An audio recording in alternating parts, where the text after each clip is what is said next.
Bom dia, pessoal. Bem-vindos ao nosso curso. Hoje é o nosso quarto encontro com o professor Fernando, que continuará a discussão iniciada no último encontro, que é a introdução à crítica da economia política. Só lembrando que nós temos o canal do Espaço Marx.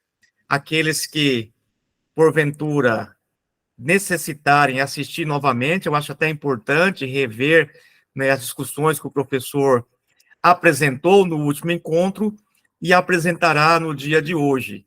Então, todos os nossos encontros a gente vai deixar disponível no canal do Espaço Marx, assim como outras atividades que nós desenvolvemos, que nós estaremos também disponibilizando lá no canal. Então, é só vocês acessarem lá, depois eu coloco aqui no chat, novamente, para que vocês possam curtir e seguir lá e assistir as demais transmissões. Então, hoje o professor Fernando dará continuidade e fechará essa parte introdutória, de introdução à crítica da economia política, e nos próximos encontros nós adentraremos a discussão do livro 1 do Capital. E aí seguiremos até outubro, finalizando com a relação entre o capital e a educação, até porque o objetivo geral é que o capital possa servir de instrumento de luta para os educadores, compreendendo que a educação não é uma ilha à parte na sociedade, mas está vinculada a determinações maiores. Então, eu agradeço novamente o professor Fernando pela disponibilidade, pela contribuição que ele vem dando ao nosso grupo, não só pela exposição, mas pelas indicações de leitura e os livros que o professor Fernando está colocando à disposição desse coletivo para que possamos seguir aprofundando os nossos estudos. Então, desejo uma manhã proveitosa a todos. Seguiremos a mesma metodologia do encontro passado. O professor Fernando poderá fazer uso aí de 1h20, 1h30, deixando pelo menos aí uns 30 minutos para nós fazermos um debate ao final dessa exposição. Os questionamentos poderão ser feitos diretamente, abrindo o microfone, dirigindo ao professor Fernando, ou pelo chat.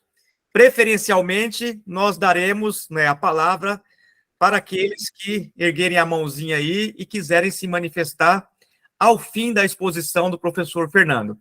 Então, bom dia a todos e um ótimo curso. Professor Fernando, com a palavra. Mais uma vez, registro aqui os meus sinceros agradecimentos, Osmar. É um prazer incomensurável contribuir com a dinâmica do curso e preparei com muito cuidado alguns apontamentos introdutórios para que vocês possam, nas próximas sessões, adentrar com muita motivação, muita vontade, os estudos do livro 1, que não é um livro fácil, tá certo?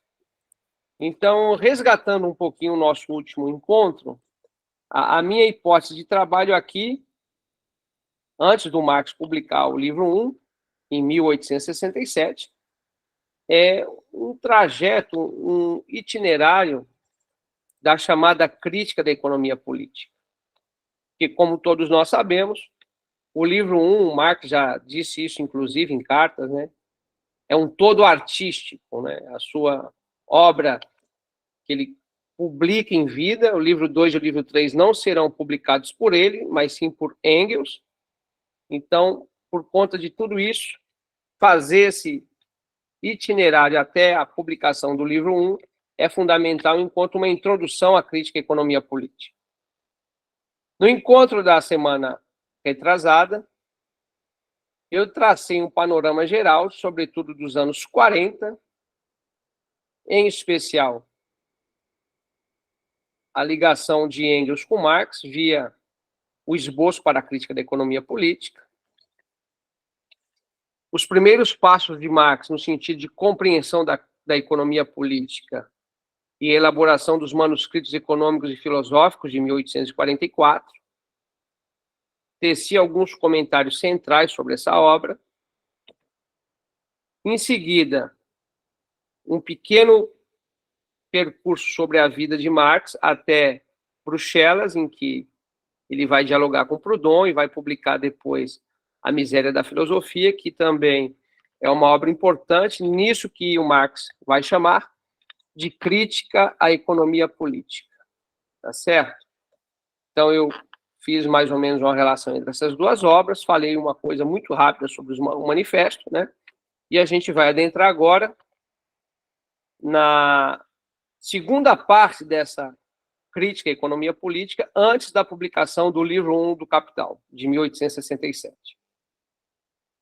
Existem várias obras, vários livros de biografia sobre Marx, que é possível reconstruir aspectos centrais da sua vida durante os anos 50 e os anos 60. Cabe a mim, nesse curso, tentar passar algumas passagens importantes no que tange à crítica da economia política. O Marx vai para Londres em 1849, vai ser o seu exílio londrino, né? E vai permanecer em Londres até o final da sua vida. E esse chamado exílio londrino vai ser determinante em todos os aspectos da sua vida. O início dos anos 50 serão anos de muita dificuldade material, perda de familiares, doenças e um intenso mergulho na economia política também. Como registro aqui, nós temos que lembrar que Marx, nos anos 50, ele vai ser correspondente do Diário da Tribuna de Nova York. E isso vai ser fundamental para o Marx, que vai, junto com o dinheiro que o Engels enviava para ele, lá de Manchester, ele vai poder equilibrar um pouco as suas finanças, embora vai passar um pouco de dificuldade material.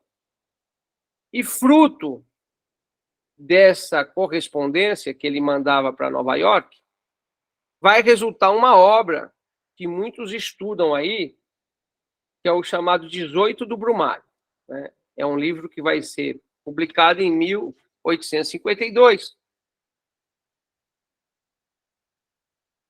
que não necessariamente, né, é uma obra de crítica da economia política, mas é uma análise muito rica, muito sólida de conjuntura econômica, mostrando como o sobrinho de Napoleão Bonaparte, né, usurpa o poder lá na França.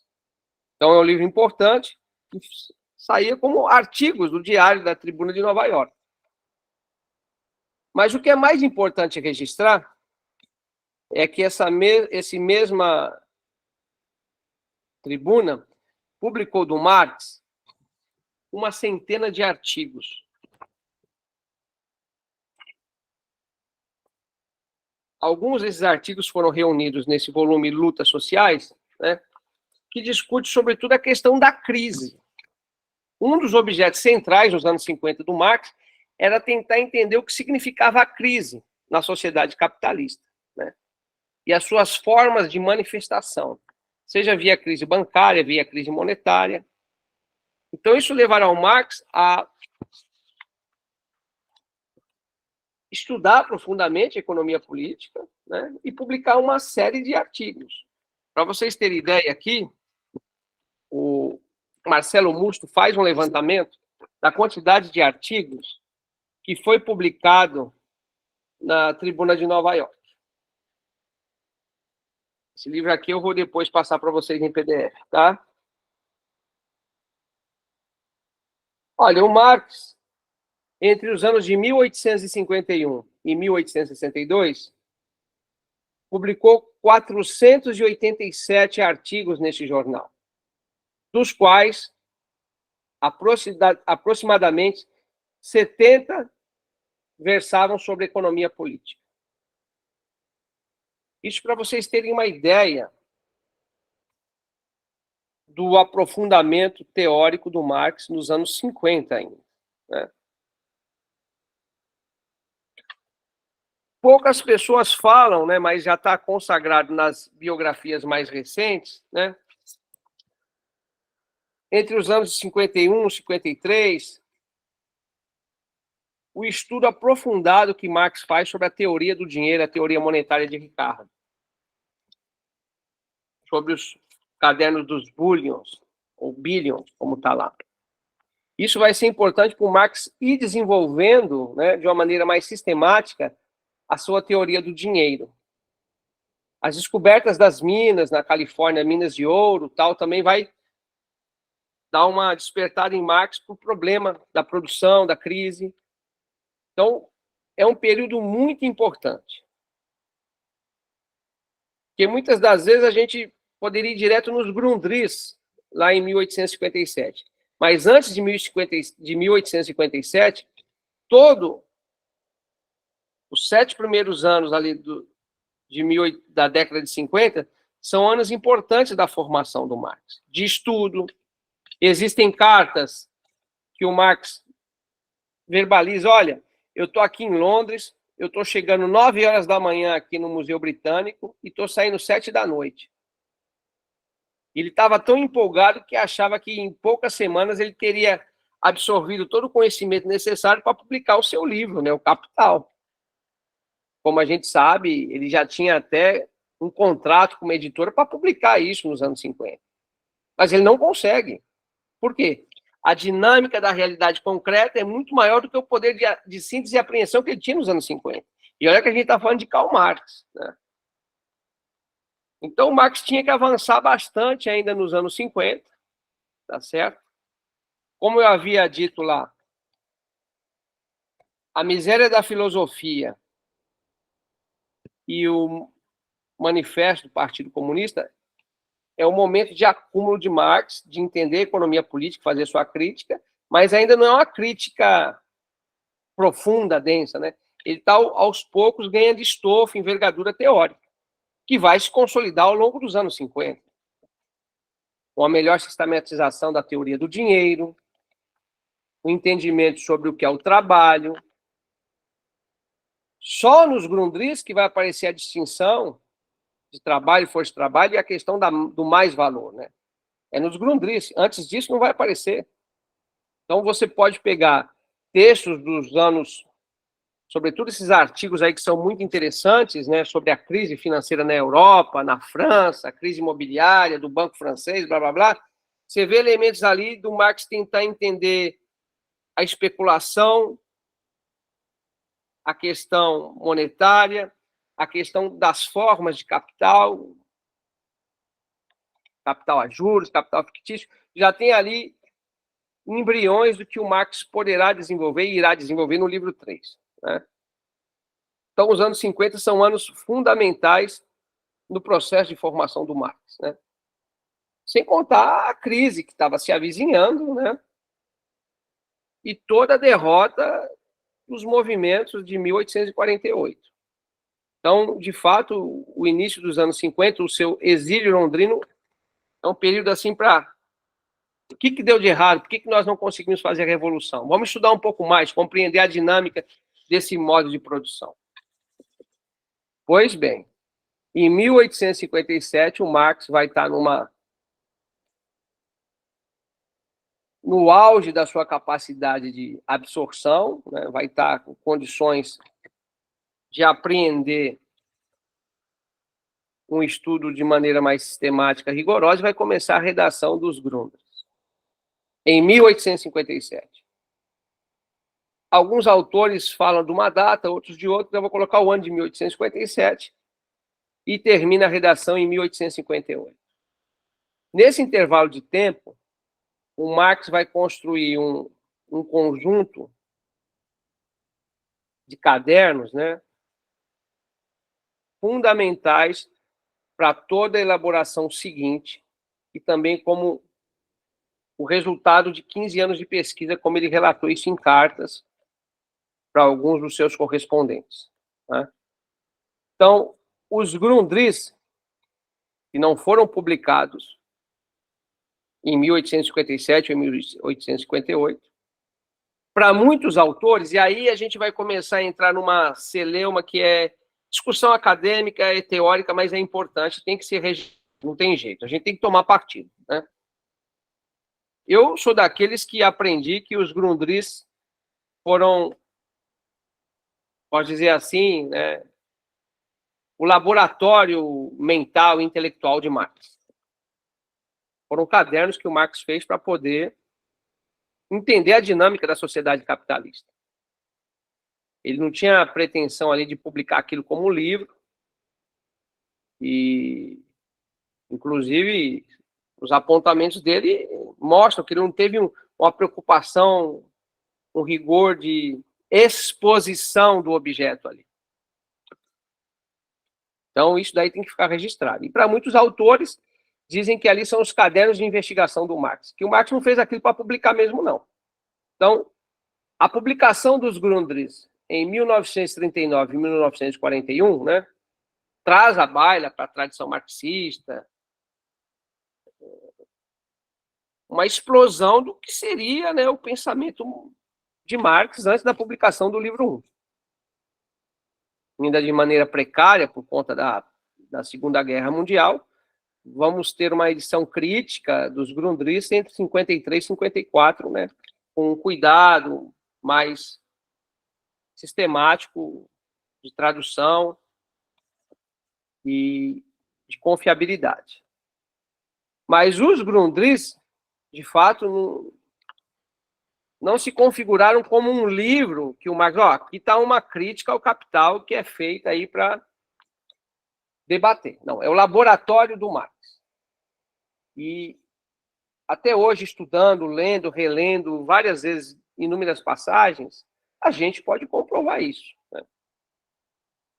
Então, sempre que possível, eu indico que vocês vão lá, se inspirem, né? O livro 1, Marx fez para publicação com todo o cuidado do mundo. Livro 1, o Marx fez para publicação. Antes de começar a aula, eu tirava a dúvida de um colega, até dizendo que o Marx melhora a redação do livro 1. Ele publica a primeira vez em 1867, acha que não está legal, acolhe sugestões, opiniões de alguns colegas e muda a exposição, sobretudo o primeiro capítulo. Mas os Grundrisse não. Os Grundrisse estavam lá, rascunhos, esboços, que fazia parte do espólio e publicaram, né? Agora, o que é importante de destacar desse laboratório de estudo de Marx? A fertilidade das ideias, temas polêmicos que ali aparecem esboçados, assuntos que ele começa e de repente interrompe e vai estudar outra coisa. Então é muito interessante ali você perceber, né? Terreno fértil para várias discussões. Mas, Fernando, esse livro aí do Marx, aí, esse laboratório dele aí, só foi publicado em 39 e 41? Vamos lá. A totalidade, a integralidade dele, sim. Mas antes disso, até foi objeto, no final da aula passada, a introdução, o chamado método da economia política. O método da economia política já havia sido traduzido e publicado, publicado por Kautsky entre 1903 e 1904, o método da economia política. Então, era uma parte do texto que já se conhecia. Tá certo? E que é fundamental ali para entender, né, como que o Marx vai absorver a questão da dialética hegeliana, como ele vai fazer a superação, como que o Marx vai, né, caminhando na sua questão de entendimento da realidade. Então, isso já havia sido publicado.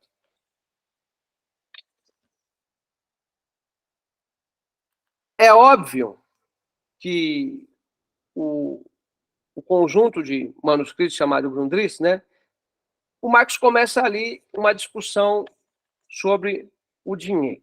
Basicamente, o manuscrito tem 2 capítulos centrais, um capítulo sobre o dinheiro e um super capítulo sobre o capital. E esse super capítulo sobre capital, que absorve mais de 2/3 do livro, né? Você vai encontrar ali vários apontamentos, vários insights interessantes. Coisas que Marx vai aproveitar no livro 1 e coisas que não serão aproveitadas no livro 1. E aí depende muito de qual intérprete está fazendo a leitura de Marx. Tá certo? É óbvio que nós poderíamos ministrar aqui vários cursos sobre os Grundrisse para, a partir dali, chegarmos às nossas conclusões e, de repente, né, esquartejar Marx, que é o que a academia às vezes faz, né, para buscar o nosso objeto de estudo. Mas a gente está tentando entender Marx numa perspectiva de totalidade, enquanto crítico da economia política, tá certo? Então, nosso objetivo aqui não é acadêmico. Contudo, a gente tem que telegrafar algumas ideias centrais dos Grundrisse, né? Senão não tem sentido. Primeira ideia. O Marx começa uma discussão sobre o dinheiro, capítulo sobre o dinheiro, discutindo com um sujeito ligado ao Proudhon, Alfred d'Arrimon, né, que era um discípulo de Proudhon, né? E ali a gente percebe claramente, né, como que o Marx vai mostrando qual que é o papel do dinheiro na sociedade capitalista. O dinheiro, né, ele surge uma necessidade histórica, tá certo? Ele já surge tendo uma dupla função, sendo medida do valor, né, e meio de troca. Você mensura as coisas em dinheiro e tem que ter ele presencialmente, fisicamente, para fazer a troca. Então, medida do valor e meio de troca são as funções primárias do dinheiro, né? Só que na sociedade burguesa isso vai se complexificar. Essa categoria social, essa forma de dinheiro, ela vai ter desdobramentos, sobretudo, né, como meio de pagamento, né? E o que se desdobra da função de meio de pagamento, o crédito na sociedade capitalista, que é fundamental para a dinâmica da acumulação ampliada. Então é importante ter claro. Entesouramento a gente já tem lá atrás, né, antes do capitalismo propriamente dito, mas a função do dinheiro enquanto meio de pagamento é específica, peculiar da sociedade capitalista. Então acho que isso é um registro importante. O Marx faz os desdobramentos lá até chegar no dinheiro mundial, né? É óbvio que naquela época o meio de pagamento era a libra esterlina, tá certo? Mas tem uma discussão aí sobre o ouro enquanto encarnação da riqueza social, né, como sendo o dinheiro universal, o equivalente geral. Então é uma discussão muito interessante, como eu havia dito, o Marx estava ali analisando historicamente aquelas descobertas na Califórnia daquelas minas auríferas, né? Então o ouro enquanto uma mercadoria também. Então isso é importante deixar claro. Então o Marx ali já estava no início dos anos 50 estudando a teoria do dinheiro lá em Ricardo e outros economistas políticos. Então ele tem ali uma concepção bem fundamentada da teoria do dinheiro, né? Isso o Mandel também aponta no livro que eu pedi para vocês lerem, A Formação do Pensamento Econômico de Marx. E, se vocês olharem com atenção, a obra posterior que o Marx vai publicar em 1859, a chamada Contribuição à Crítica da Economia Política, vai ter lá o capítulo sobre o dinheiro, né, onde ele vai apresentar as funções do dinheiro, né, um desdobramento de alguma coisa que está ali nos Grundrisse. Tá certo? Agora, esse segundo super capítulo sobre o capital tem coisas incríveis que estão ali. Coisas centrais, além da descoberta da mais-valia, né, do mais-valor. Mas, por exemplo, né, algumas pessoas não sabem, e é importante fazer esse registro aqui, Osmar, né, sobretudo quem está estudando as formações antigas, pré-capitalistas, né, fez muito sucesso no Brasil esse livro aqui, ó. Formações Econômicas Pré-Capitalistas. Queridos camaradas, Marx nunca publicou um livro com esse título. Fica registrado aqui, embora seja um curso introdutório, Marx nunca publicou um livro Formações Econômicas Pré-Capitalistas. Isso daqui é um pedaço dos Grundrisse, do segundo capítulo, que foi traduzido, né? Sobretudo aqui a edição brasileira se baseia na edição inglesa. O Hobsbawm, o Eric Hobsbawm, um grande historiador já falecido, ele vai pegar um pedaço dos Grundrisse, né? Das formas que antecedem a produção capitalista, vai fazer uma longa apresentação, né? E vai publicar isso em inglês. A gente vai e traduz, né? Então, isso daqui é um pedaço dos Grundrisse que está lá. E é fundamental. Como que o Marx retoma isso no livro 1? É óbvio, né? Algumas passagens estão implícitas lá no capítulo 24, assim chamada acumulação primitiva. Marx faz uma digressão histórica das formas que precederam o modo de produção capitalista, né? Ele vai lá na história buscar a protoforma, né, dessa relação social chamada capital, uma variante de um modo de produção germânico. Mas, enfim, são discussões que são elaboradas, concatenadas, melhor maturadas durante os anos 60 ainda. Atenção, não vamos fazer aqui uma tradução mecânica achando, ó, os Grundrisse equivalem ao laboratório teórico do Marx, e a partir dali vai sair de maneira mecânica todo o livro 1 do Capital. Não. Isso não acontece. Muito pelo contrário. E aqui é um dado importante, não é preciosismo acadêmico, mas é no sentido de fato, localizar de maneira densa a crítica da economia política. E o que eu estou querendo dizer com isso? Os estudiosos da evolução do pensamento de Marx, né, sobretudo Henrique Dussel, mas não só, ele tem um célebre texto chamado As 4 Redações do Capital. Henrique Dussel, As 4 Redações do Capital. Eu depois vou passar para vocês. É um texto muito interessante, está aqui nesse tomo 1 da revista Ad Hominem, né? Comprei lá na PUC, em 99, esse livro aqui. Tem tempo, viu? Época boa lá da PUC São Paulo. E aqui, rapaz, é interessante a gente perceber quais são os materiais que darão subsídio para o Marx publicar o livro 1 em 67. Em um dos primeiros momentos, são esses manuscritos chamados os Grundrisse. Um segundo momento, que é o desdobramento de parte do resultado dos Grundrisse, que já se apresentam na contribuição à crítica da economia política em 59. Só que, muita atenção agora. Era inédito até pouco tempo atrás, e foi publicado por um esforço coletivo aqui de uma editora mineira, né, Autêntica, para a crítica da economia política, manuscrito de 61, 63, cadernos do 1 ao 5. Registrem essa informação aqui.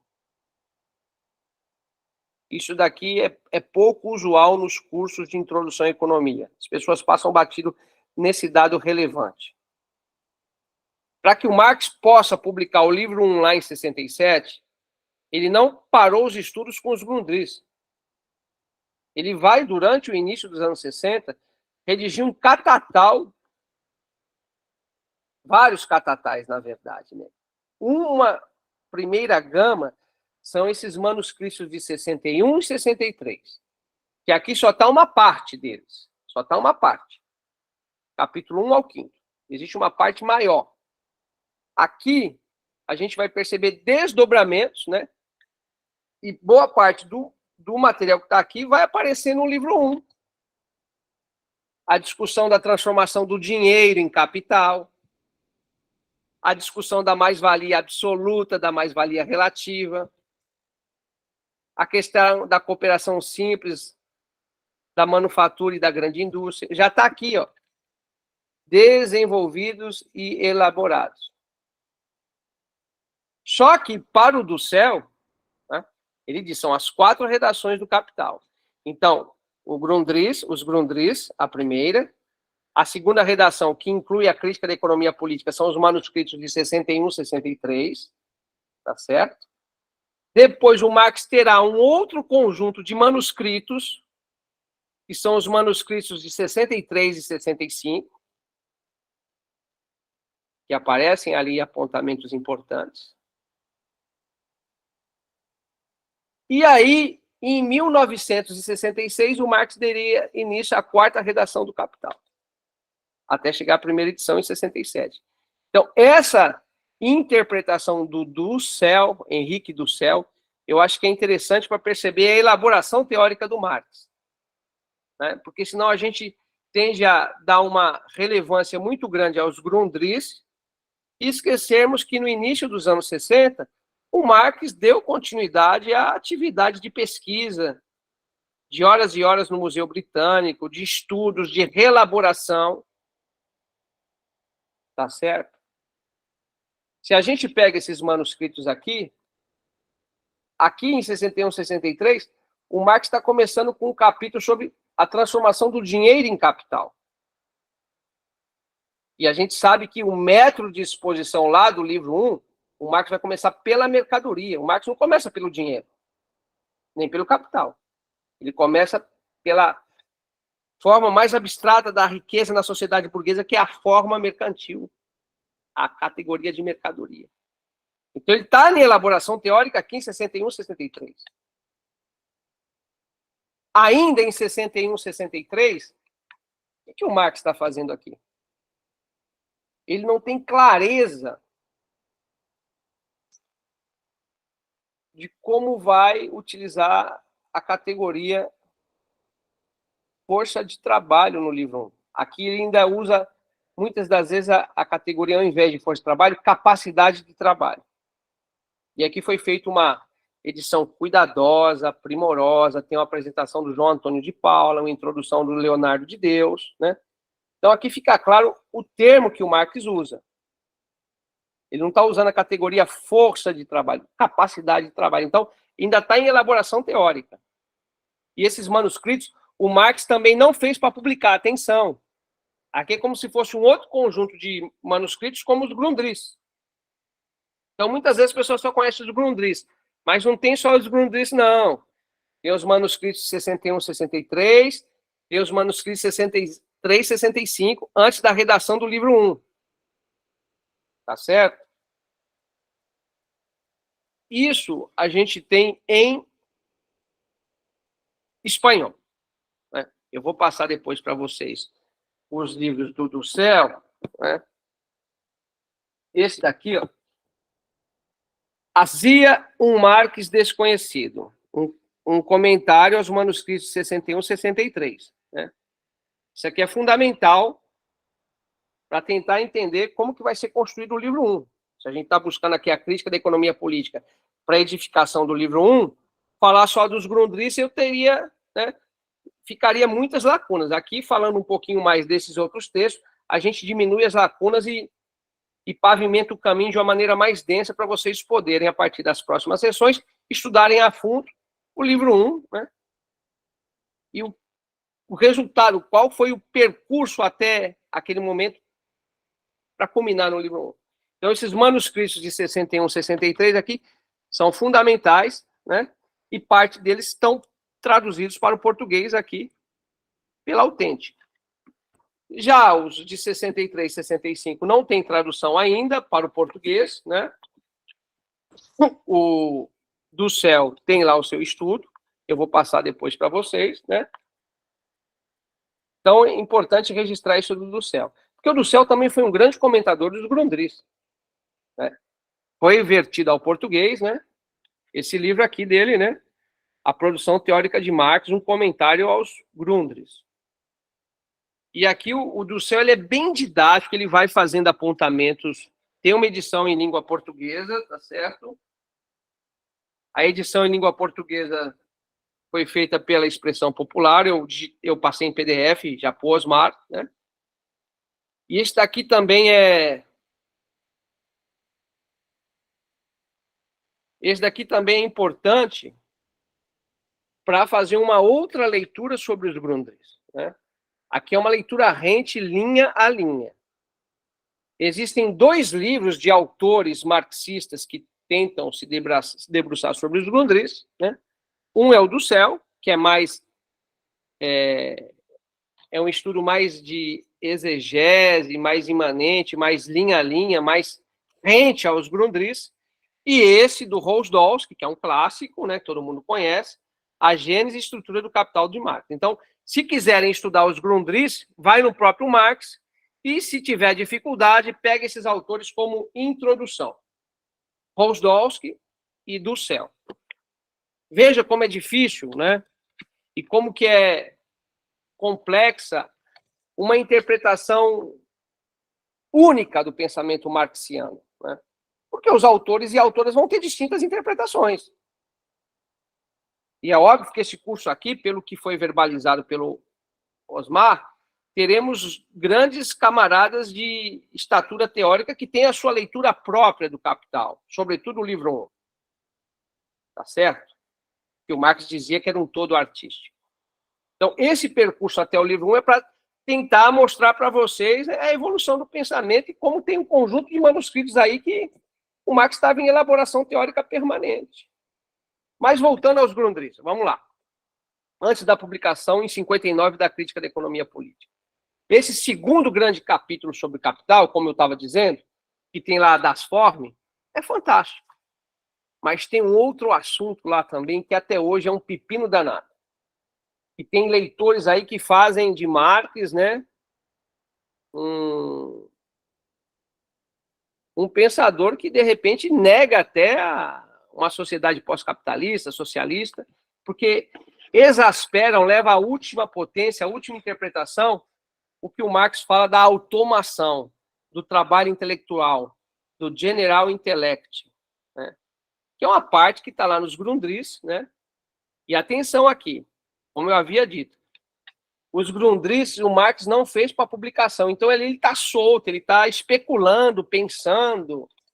É o momento em que o Marx se reaproxima do pensamento de Hegel, né?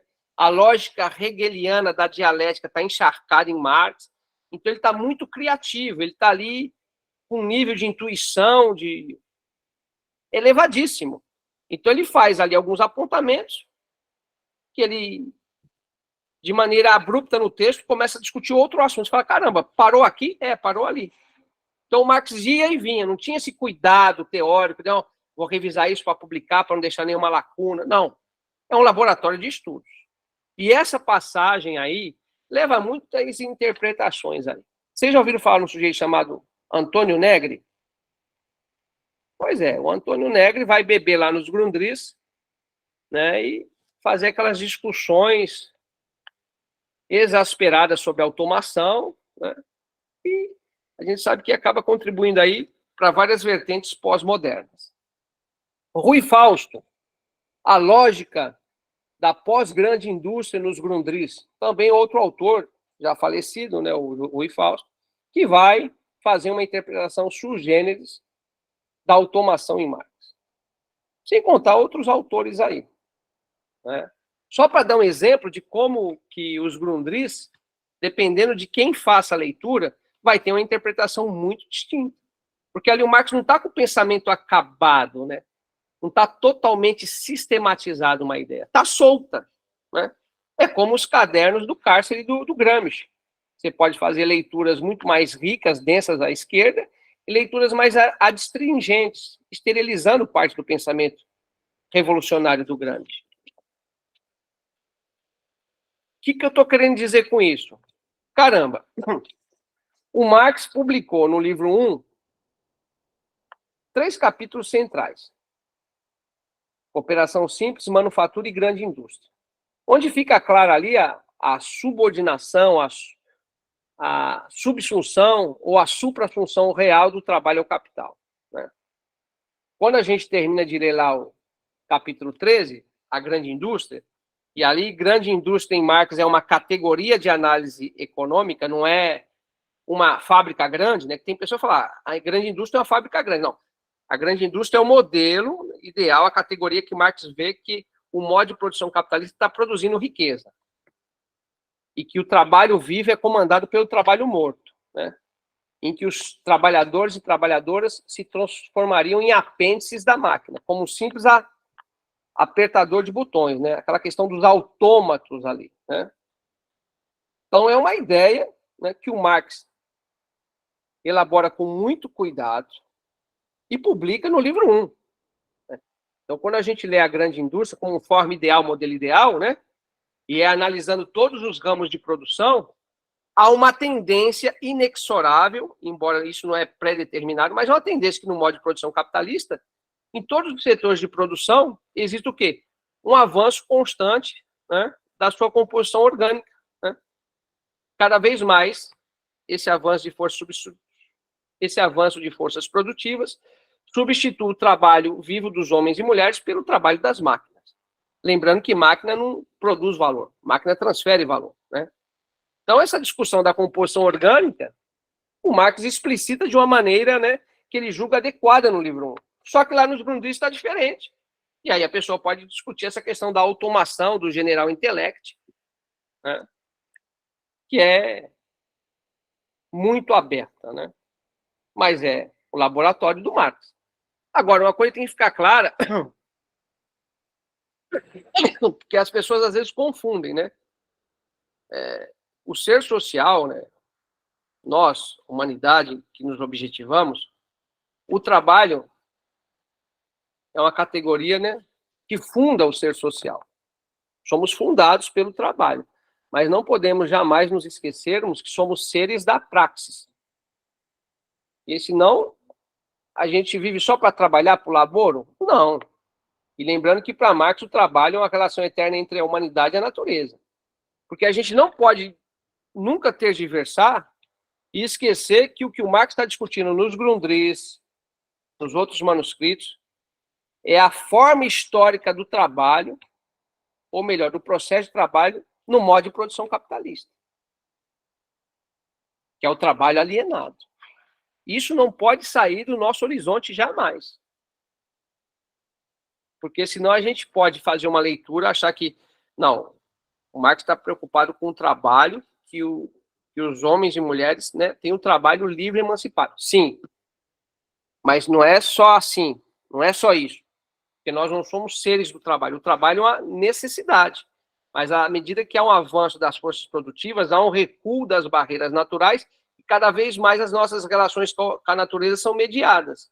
Por isso que é possível, do ponto de vista teórico, pensarmos numa sociedade do futuro em que nós necessariamente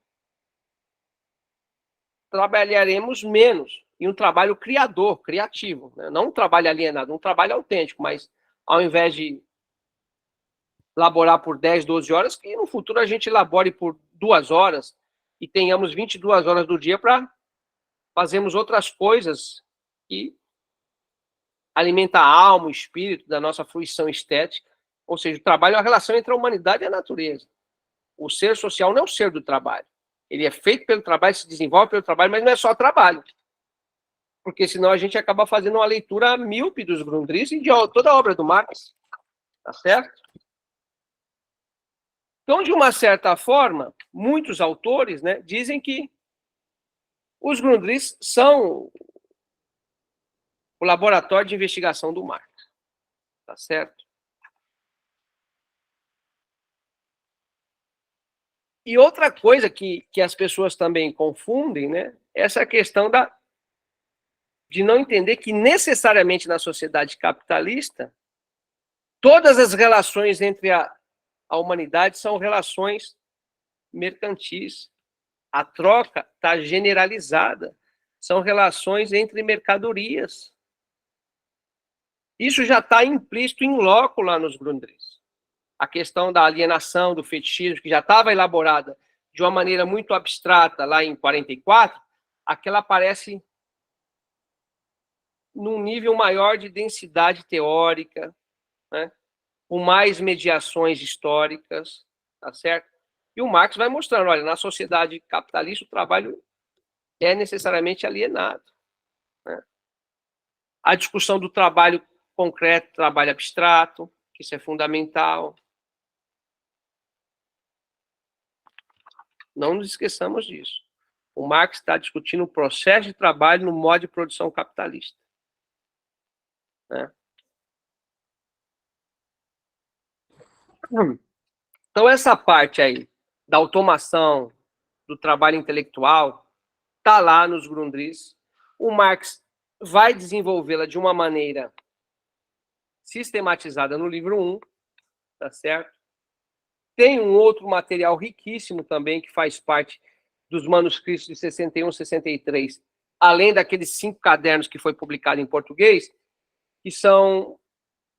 eu conheço 2 traduções em espanhol. Uma da siglo XXI, chamado Progresso Técnico e Desenvolvimento Capitalista, e uma outra lá do México, da Era, chamado Capital e Tecnologia, em que o Marx também faz essas elucubrações teóricas sobre o papel da automação, né? Vai dividir o capital constante em capital circulante, capital fixo, e vai mostrar a relevância, o peso das máquinas e o avanço de força produtiva. Inclusive, isso redundou numa dissertação de mestrado aqui há muito tempo, publicada pela Expressão Popular, de um camarada, faz muito tempo que eu não vejo, né? Na época, lá no início dos anos 90, a gente militava na mesma agremiação política, o Daniel Romero, Marx e a Produção da Técnica. É um estudo sobre os manuscritos de 61 e 63, isso está esgotado pela Expressão Popular, mas às vezes entrando na internet aí no Google, lá você consegue baixar, acho que foi a dissertação de mestrado do Daniel Romero, lá na Unicamp, sobre supervisão do professor Ricardo Antunes. Marx e a Produção da Técnica, é um estudo sobre esses manuscritos 61 e 63, referentes à parte de tecnologia.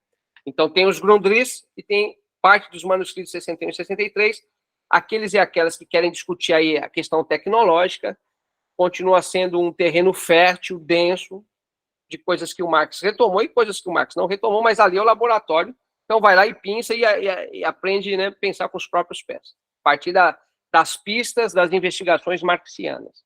Então veja como que a coisa é densa e complexa, né? E nesses conjuntos dos manuscritos 61, 63 e manuscritos 63, 65, ali o Marx também está desenvolvendo o quê? Os rascunhos do que viriam a ser o livro 2 e 3 do Capital,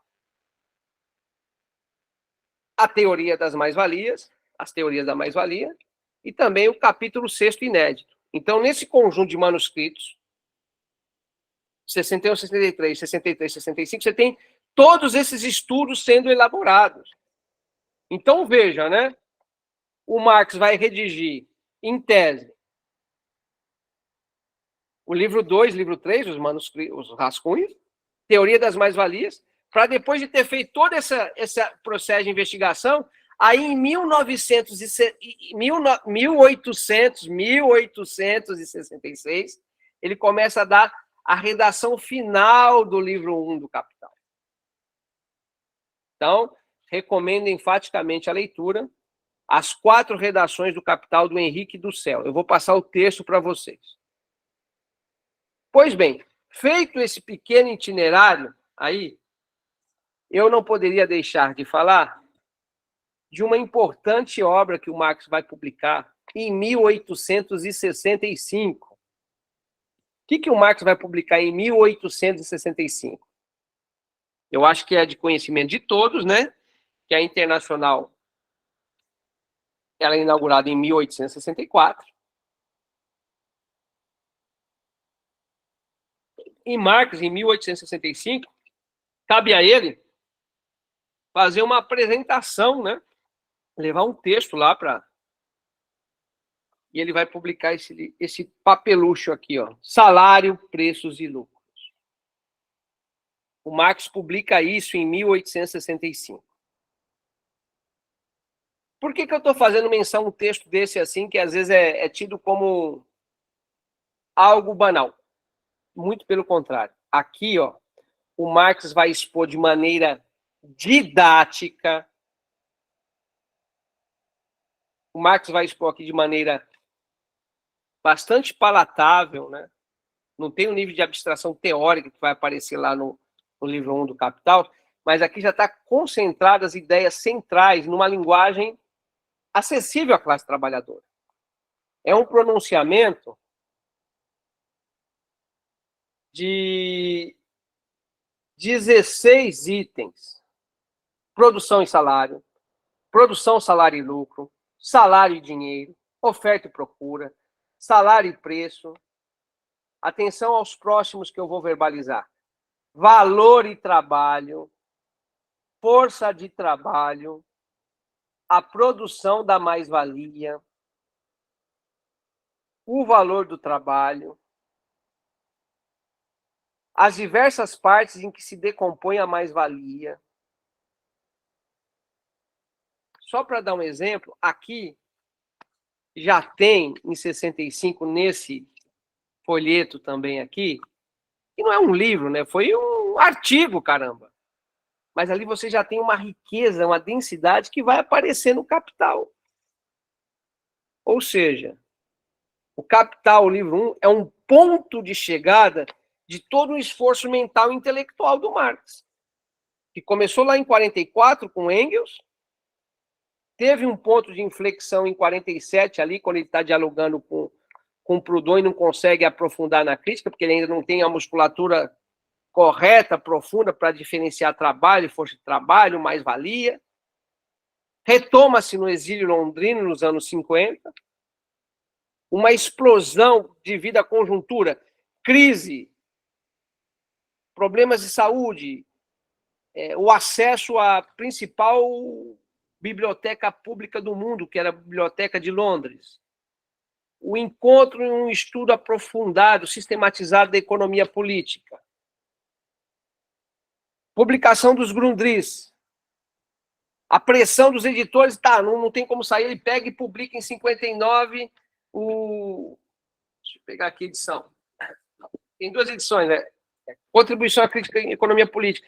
Estava tão pressionado pelos editores, ele publica aqui que é o quê?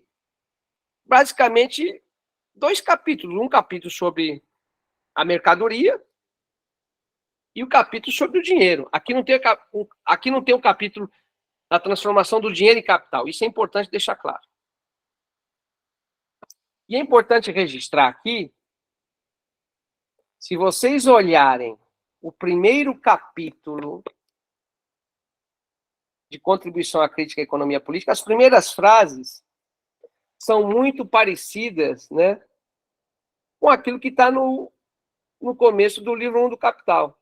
Eu vou ler só a primeira passagem desse livro de 59. Esse livro é de 59, atenção. O Capital 1 é publicado em 1867. Aqui está assim, ó. Dependendo da tradução, eu estou usando aqui a Martins Fontes, aparece assim, ó. A riqueza da burguesia aparece à primeira vista como uma imensa acumulação de mercadorias, e a mercadoria tomada isoladamente como a forma elementar dessa riqueza. Muito parecido com o que vai estar em 67. Só que, assim, esta certeza de 59, o Marx ainda não tem. Ele vai deixar isso de lado, esse livro vai estar lá, e ele vai trabalhar de maneira exasperada nos manuscritos que eu havia dito. 61, 63, 63, 65, além da intensa atividade política. Então, veja que a elaboração, a crítica da economia política do Marx, ela vai ganhando uma musculatura, uma densidade teórica nos anos 50 e nos anos 60. É óbvio que a importância dos Grundrisse é perceber que ali o Marx está num nível de maturação intelectual que ele já consegue, em 57, que o Marx consegue descobrir o que ele vai relatar como sendo a sua grande descoberta, que é a teoria do mais-valor.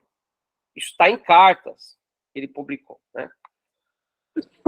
E tem um pensador brasileiro, eu gosto muito dos textos dele, que é o professor João Antônio de Paula. Eu vou passar depois esse texto. Ele tem um texto muito interessante chamado O Outubro de Marx. É um texto que o João Antônio de Paula reconstrói toda essa perspectiva teórica, mostrando, né, qual que é essa grande contribuição do Marx, no caso, a teoria do mais-valor. Então, para aqueles e aquelas que estão estudando, né, e às vezes escutar aí, olha, é só no Capital 1 que o Marx está desenvolvendo a teoria do mais-valor. É mentira. A teoria da mais-valia, do mais-valor, já está sistematizada nos Grundrisse. É óbvio que ela não está acabada ali.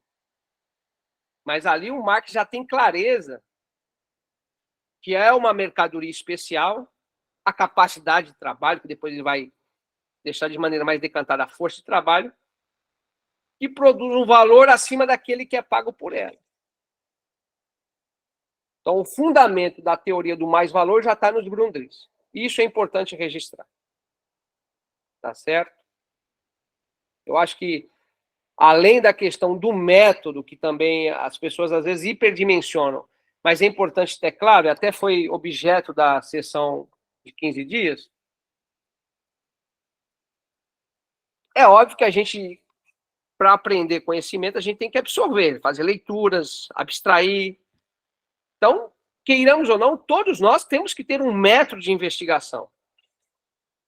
O método de investigação é a maneira como a gente vai se apropriar do objeto que a gente está estudando. E é o que o Marx faz. Agora, o objeto do Marx não é qualquer coisa. É apenas o quê? A sociedade capitalista. Ele já deixa claro lá em 59 e 67. Não é pouca coisa. Então, ele tem que estudar a fundo as determinações. E qual que é a maneira mais abstrata, mais generalizada? Qual é a forma? A mercadoria. Então, tem todo um desdobramento lógico. Mercadoria, dinheiro e capital. Registrando. Em 59, o Marx ainda não dá o salto da transformação do dinheiro em capital. Se vocês se recordarem, quando eu falei dos manuscritos de 61 e 63, aqui ele começa de uma maneira mais sistematizada, né, concatenada, essa discussão. Transformação do dinheiro em capital. É o primeiro capítulo dos manuscritos de 61 e 63. Isso é fundamental na elaboração do Marx. Aqui, você já tem uma maneira mais decantada, reelaborada dos Grundrisse, né, que vai dar subsídio para a redação final. 66, que vai a publicação em 1867 do livro 1. E essa transformação do dinheiro em capital é fundamental. De entender do dinheiro enquanto dinheiro e o dinheiro se negando enquanto dinheiro. Né? O dinheiro enquanto uma forma desdobrada da mercadoria, a mercadoria por excelência, o equivalente geral, e a forma fluida da riqueza.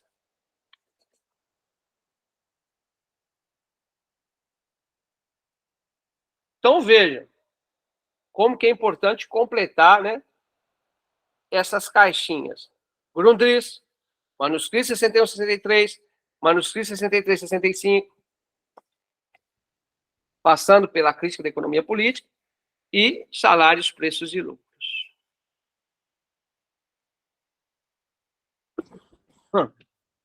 É óbvio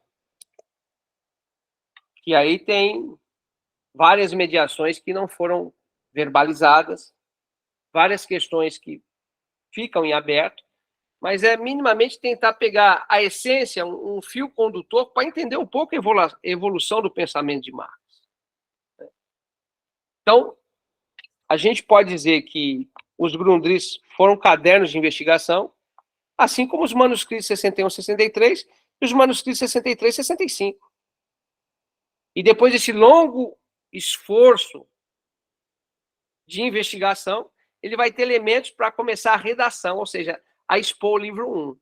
Mas para expor o livro 1, ele teve que fazer o quê? O livro 2 e o livro 3. Estão entendendo? Aí a gente pode tentar voltar a uma discussão de método, entender a diferença do método de investigação e método de exposição. Porque simplesmente falar assim, ó, os Grundrisse é o método de investigação do Marx e o Capital é o método de exposição.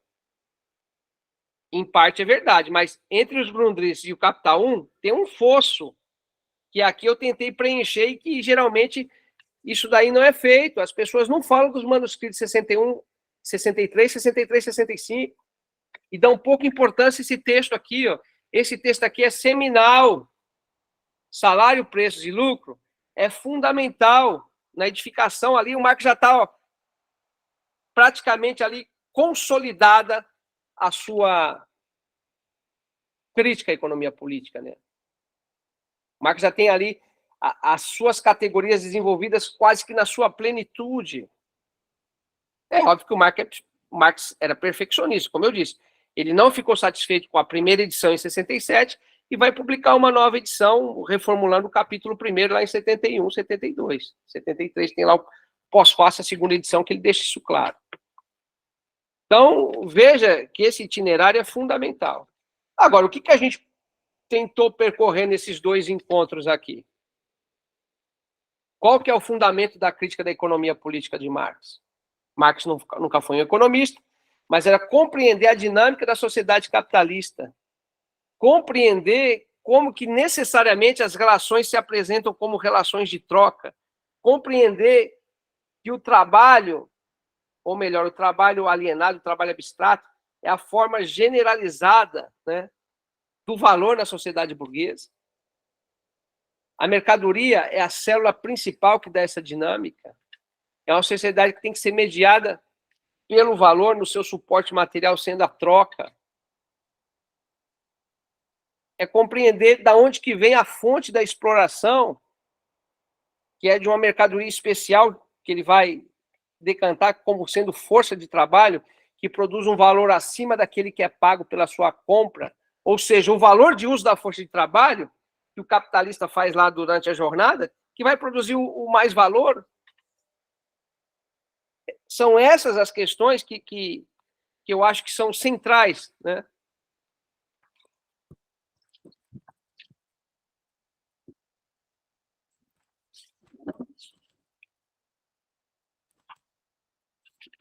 Então, Osmar, eu tenho muito material aqui, muitos apontamentos, mas como eu não vou ter uma oportunidade de estar novamente com vocês num próximo encontro, eu queria parar aqui a minha apresentação e aí abrir espaço para os camaradas, e a partir daí a gente vai complementando, tirando dúvida, aprofundando alguns aspectos desse breve itinerário que eu fiz aqui. Pode ser? Pode ser, sim. Bom, pessoal, a gente vai abrir para o debate. Só lembrando, então, que no dia 6, então, do 5, a gente vai discutir a mercadoria, valor de uso e valor, com o professor doutor Emiliano Aquino, da Universidade Estadual do Ceará. E aí, na sequência, nós iremos tratando de aspectos específicos do livro 1 do Capital.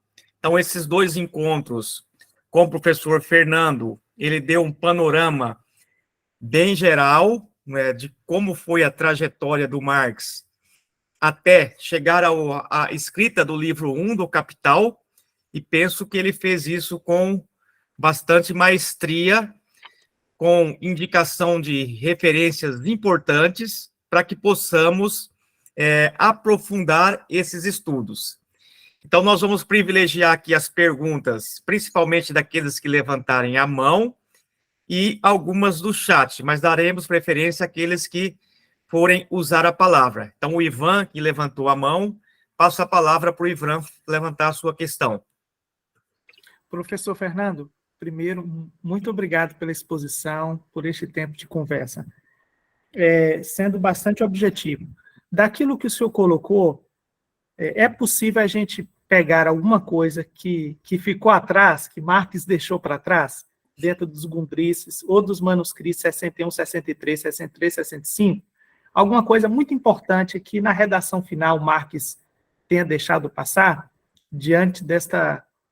É uma investigação muito grande, muito consistente, é um material vastíssimo. E segunda coisa, dentro dessa última parte, especialmente, o senhor não mencionou o fetichismo da mercadoria. Isso foi de propósito? Não foi? Ou como é que o senhor vê a importância desse conceito, ele sendo desenvolvido também ao longo dos manuscritos citados? Então, já passo para o Evandro, que são os dois que levantaram, por enquanto, a mão. Então, Evandro, pode dirigir a pergunta. Bom dia a todos. Professor Fernando, minha questão é mais referente a um tema específico na obra do Marx. Você mencionou o tema das crises. Sobretudo, o senhor consegue apontar que há diferenças substantivas numa concepção de crise do Marx, dos Grundes, né, que aparece um pouco essa questão a redução da mais-valia, né, com emprego que vai reduzindo, enfim, com o avanço da maquinaria, desemprego estrutural, e há uma concepção de crise já no capital muito mais elaborada a partir da queda da taxa de lucro, enfim, outros elementos que são abordados. Essas questões são pertinentes, ou seja, dentro da obra do Marx, existe uma diferenciação dessa questão da crise na obra dele ou não? Tem um Antônio aqui escrito, vamos fechar o bloco com o Antônio, aí na sequência a gente abre um novo bloco, mas podem se inscrever, tá, pessoal? Antônio? Bom dia, professor. Eu tenho uma dúvida. Recentemente, lendo o texto Conversando com Lukács, para ser mais exato, no capítulo sobre sociedade e indivíduo, tem uma passagem que o Lukács, dialogando com Koffler, não sei se a pronúncia está correta, me perdoe, ele diz que a mais-valia absoluta não morreu, mas ela não cumpre mais a mesma função que na época do Marx, quando escreveu, por exemplo, os manuscritos econômicos e filosóficos. Se o senhor pudesse, por favor, fazer essa diferenciação, porque ficou muito confuso para mim, mesmo lendo os manuscritos, sabendo que a mais-valia absoluta cumprir uma função importante, ainda cumpre, mas quando o Lukács coloca que a mais-valia relativa é quem vai predominar, me deixa um pouco confuso. E se o senhor puder tentar nesse emaranhado, eu agradeço. Obrigado, tá? Bacana. Que legal. Eu gostei muito das intervenções do Ivan, Evandro e Antônio. Cada uma aqui a gente poderia ministrar um curso. Porque são muito profundas e densas. A gente percebe que os camaradas aí estão preocupados em fazer um estudo denso, rigoroso, sistemático da obra marxiana. Ivan, assim, a nossa geração está vivendo um momento em que muito dos escritos de Marx e Engels, inéditos ainda, né, estão sendo publicados pela Mega 2. Muitos dos escritos. Mas é óbvio que o fundamental, o grosso da obra do Marx e do Engels, eu acho que já foi publicado, né? Aquilo que eles tentaram dar conta no seu tempo histórico, importante deixar isso claro. Marx e Engels foram homens do século XIX, têm as suas limitações históricas, né? Foram além do seu tempo histórico, sim. Os objetos de pesquisa, é óbvio que a gente pode depois diferenciar o Marx do Engels, da maturidade, mas vamos falar só do Marx para não confundir a cabeça de vocês. É óbvio que o Marx foi um homem do século XIX, tem os seus limites concretos, a cultura, a sociabilidade do século XIX. Se a gente for discutir o aspecto da personalidade do indivíduo, do cidadão Karl Marx, a gente vai perceber que ele tinha coisas assim que a gente não concordaria hoje. Tá certo? Mas aqui a gente está discutindo a obra teórica dele. É óbvio que, assim, tem coisas que o Marx só sinalizou ali e não tinha como ele discutir, porque não era uma determinação histórica que ainda estava posta, não estava dado na realidade. Eu acho que o assunto principal, Ivan, tem a ver com a questão da sociabilidade da natureza, a questão sociometabólica aí, que tem estudos aí, como aquele Corrêa Sato, né, o ecossocialismo de Karl Marx, os estudos de John Bellamy Foster, o ecossocialismo de Marx também, nessa pegada, né, os estudos da natureza em Marx, né? O Marx morre em 1883, o Marx, como muitos sabem, lendo aí alguns biógrafos, o Marx adorava cálculo diferencial, o Marx se preocupava com o avanço da química, ele ia estudar o papel dos adubos, dos fertilizantes na produtividade da terra. Então, você tem ali elementos que Marx só tangenciou, que cabe a nós, homens e mulheres do século XXI, desdobrarmos, que hoje faz muito mais parte da realidade material concreta do que na segunda metade do século XIX. A questão da ecologia, né, eu acho que é um tema candente, tá certo? E tem que ser buscado. O Marcelo Musto, ele tem um estudo interessante do chamado Velho Marx, já o Marx bem maduro, depois de 1875, em que tem estudos interessantes ali do Velho Marx, que o Marcelo Musto apontou ali, que cabe a nós desdobrarmos. Então, acho que coisas muito interessantes. Agora, sobre o fetichismo da mercadoria, eu falei muito rapidamente, porque o que acontece? Né? O Marx, já em 44, já tem uma discussão de alienação, que é uma categoria transhistórica, multidimensional, tá certo? E na sociedade capitalista, indo por locus da esfera da produção, a gente tem ali o fenômeno do fetichismo da mercadoria. Mencionei na nossa reunião da semana retrasada que necessariamente na sociedade capitalista as relações entre pessoas necessariamente aparecem como relações entre coisas. O Marx deixa claro em várias passagens, aí, em cartas, o que ele consegue fazer é identificar o fetichismo da mercadoria, coisas que os economistas políticos não fizeram.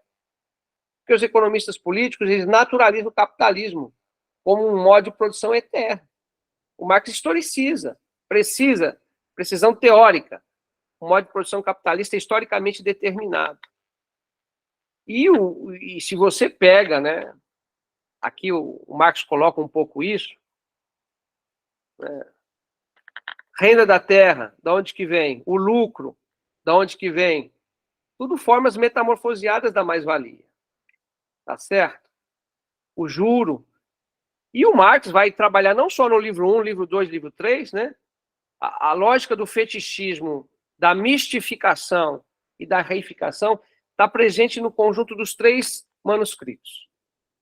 E também na teoria das mais-valias você encontra passagens ali. Nos Grundrisse, muitas passagens. Porque necessariamente é a maneira como a sociedade burguesa se apresenta. Assumimos a forma mercadoria. A mercadoria é a forma por excelência. E nós, enquanto força de trabalho, somos mercadorias. Agora, o que é interessante? É mostrar como que, né, somente apreender na teoria do fetichismo é que você vai compreender a fundo a sociedade capitalista. A teoria do fetichismo, segundo o Rubin, que eu até apontei, ela faz parte da teoria do valor. Né? É impossível você discutir a teoria do valor do trabalho sem discutir a teoria do fetichismo da mercadoria. Não é à toa, e aí eu volto ao início da aula, né? Não é à toa que o Marx vai dar uma atenção redobrada a isso e só vai corrigir na segunda edição do livro 1. E aqui o Pedro Scaron, nos seus apêndices, coloca, né, como que foi a publicação do livro, do capítulo 1º, né, na primeira edição de 67, e depois como na segunda edição o Marx reelabora a apresentação do primeiro capítulo. Coloca o item 1.4, o fetichismo da mercadoria e seu segredo. Não tem na primeira edição em 67. Não tem. Eu tenho o livro aqui em alemão, já estudei. Não tem. E a segunda edição tem. Capítulo 1.4, o fetichismo da mercadoria e seu segredo. E aquilo que era o anexo, as formas do valor, aparece embutido no primeiro capítulo do livro 1. Só aqui a gente já percebe a dimensão do problema. O Marx vai começar a sua exposição do livro 1 dando ênfase a isso, né? E a gente sabe que aí é esquartejado o Marx na sociologia, na história, na crítica literária, e muitas das vezes só se lê o capítulo 1º, o fetichismo da mercadoria, e leva aquilo à enésima potência, mas sem as mediações. E aí eu retomo algo que foi dito há 15 dias. O marxismo é um tripé. É a teoria do valor-trabalho, o método de investigação e exposição e a perspectiva de classe. Então, não adianta a gente ficar só numa determinação essencial, mas é necessário. A teoria do fetichismo e depois o desdobramento da reificação é fundamental.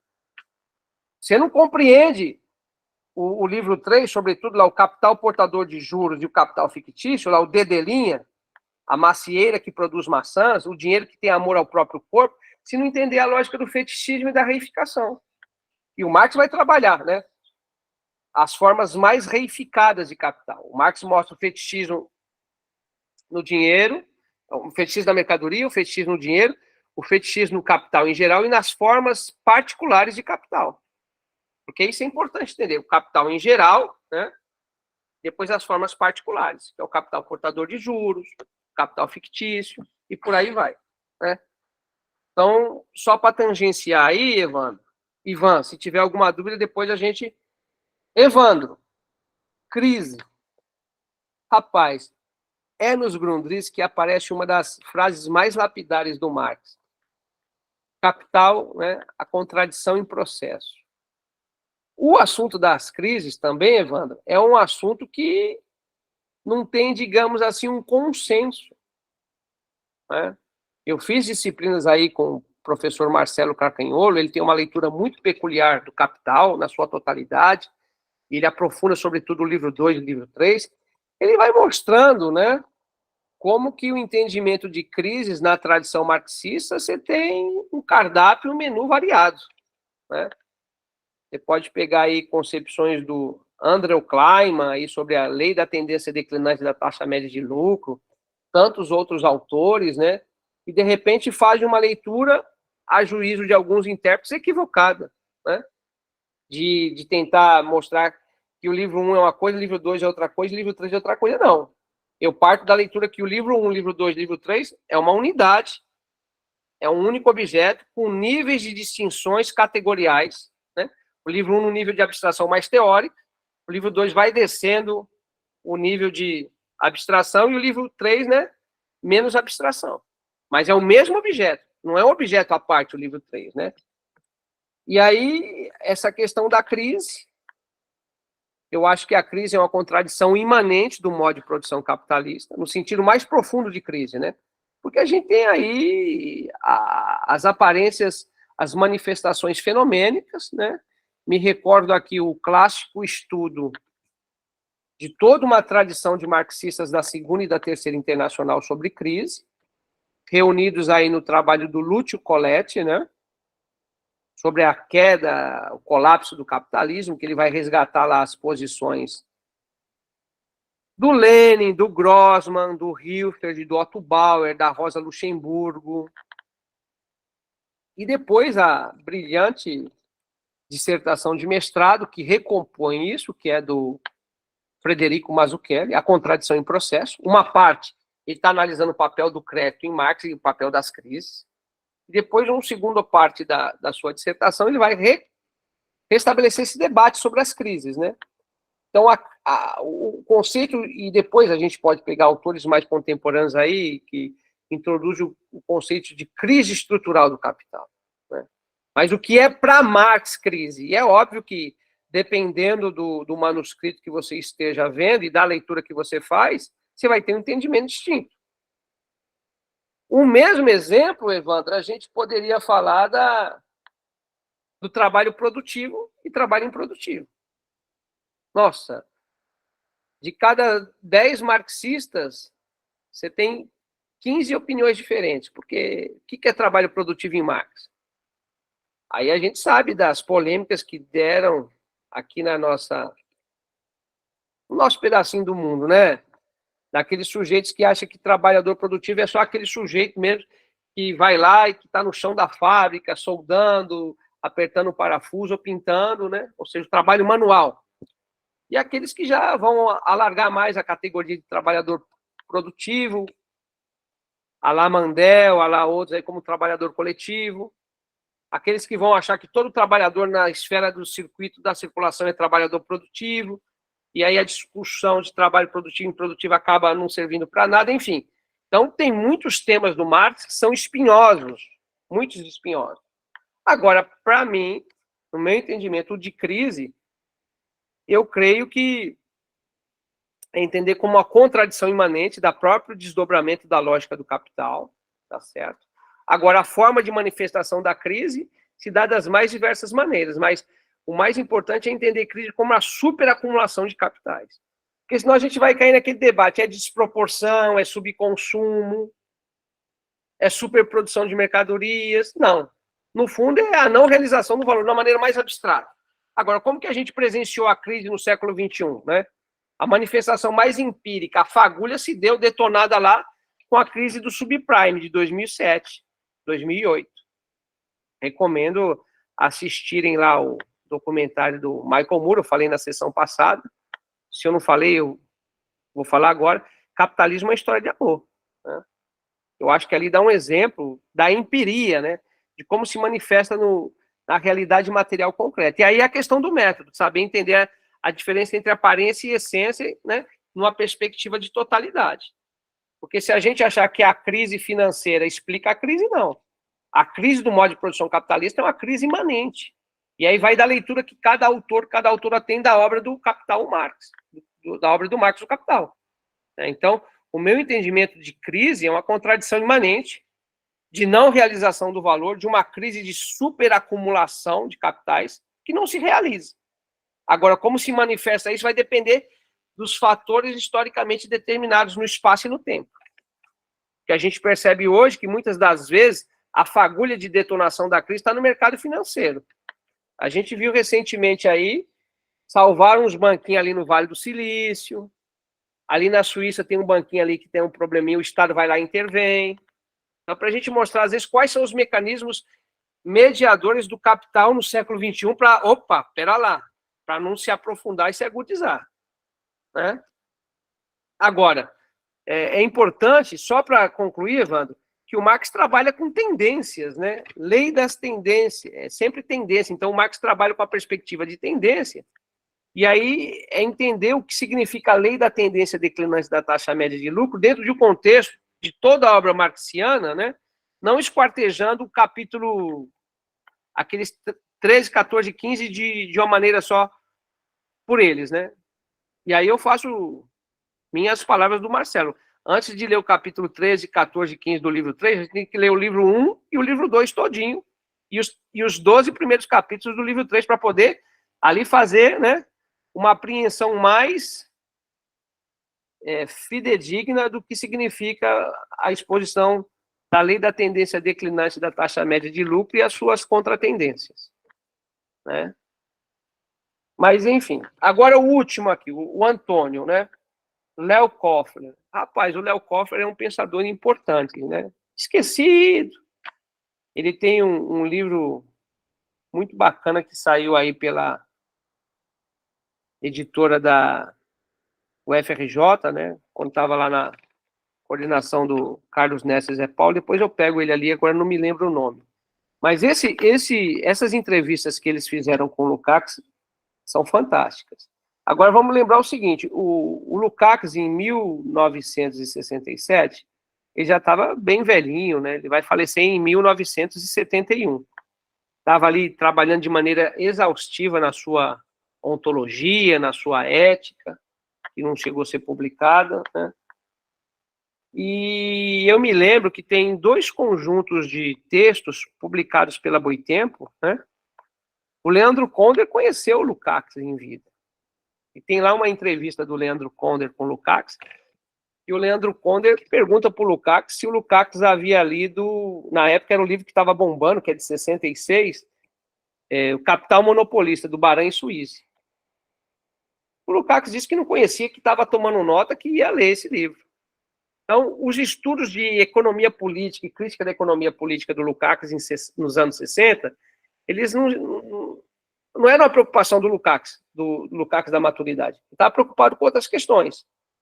E assim, abrindo uma polêmica aqui, mas vamos pensar de maneira muito honesta, né? Eu acho que é importante os estudos do Rui Mauro Marini nos anos 60 e 70 sobre a questão da superexploração da força de trabalho. Toda a teoria que ele desenvolve na periferia do modo de produção capitalista. E ali a gente percebe a questão da mais-valia absoluta como elemento fundamental. Mas aí eu pergunto para os colegas, estamos em 2023, né? A superexploração da força do trabalho, se ela existe, eu estou convencido que existe, ela não se dá só na periferia do modo de produção capitalista. E nós temos o quê?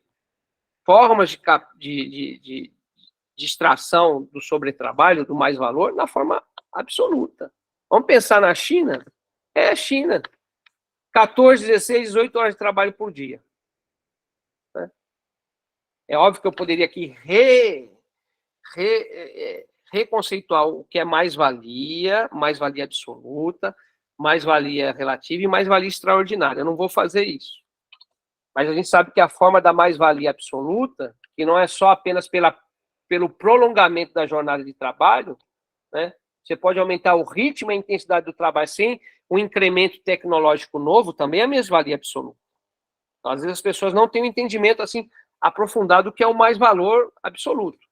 Não é apenas o prolongamento da jornada de trabalho.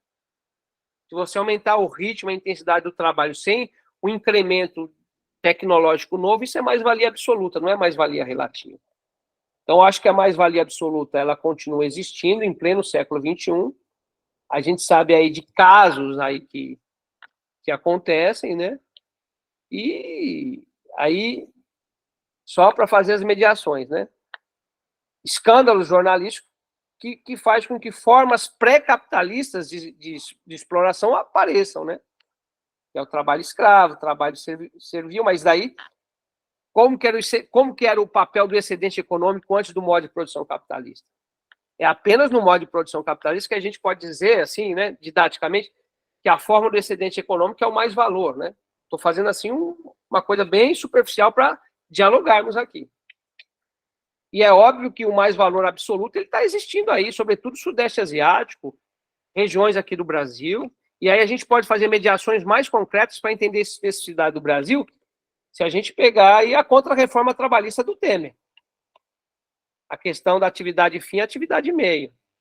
A questão que hoje o trabalhador tem menos chances de, quando aciona a justiça do trabalho, conseguir os seus direitos. Porque se ele perder a causa, ele tem que pagar para outra parte. Então, a contra-reforma do Michel Temer lá, 2017, ela aprofunda mais ainda práticas de trabalho, né, pré-capitalista, mas, sobretudo, dentro do capitalismo, trabalhos em que você tem a extração do mais-valor sobre a forma absoluta. Eu estou convencido disso. E tem uma série de pesquisas aí sendo feitas em várias universidades, aí, denúncias de jornal. Né? Então, a forma da mais-valia absoluta ela não foi extinguida, não. Ela deveria ser. Mas, muito pelo contrário, a gente vê, às vezes, se a gente pegar lá o livro do Frederick Engels, né, Situação da Classe Trabalhadora na Inglaterra, e começar a ler, é um livro escrito, né, nos anos 40 do século XIX. Parece que a gente está vendo aqui o Brasil, 2021. Perdão, 2023, século XXI. Eu acho que eu passei o recado dessas 3 primeiras perguntas, Osmar.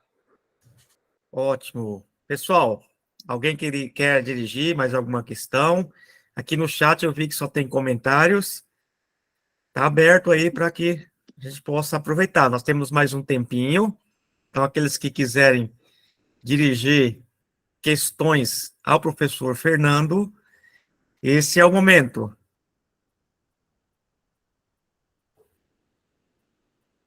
Queria só agradecer a resposta do professor Fernando, foi muito didático a exposição tanto da apresentação da outra semana como dessa e da questão sobre as crises. De fato, assim, tenho feito algumas leituras sistemáticas sobre isso para minha dissertação de mestrado, e o tema aparece desde 44, 48 na obra do Marx, né, no manuscrito já tem no Manifesto do Partido Comunista, né, já tem muitas questões sobre a crise, e parece que isso só vai se aprofundando, né, mantém uma unidade ao longo das suas pesquisas, investigações que culminam no Capital, né, e aí eu me lembrei disso, tendo visto esse resgate, né, do legado de Marx, das suas contribuições que você fez aí nesses 15 dias, né, desde da outra semana como essa, e agradeço mesmo, acho que é um tema muito importante, né, que aparece na obra dele, e talvez as investigações precisam ter mais profundidade, né, e essas polêmicas da manifestação, causa da crise, né, como Marcelo Carcanholo coloca.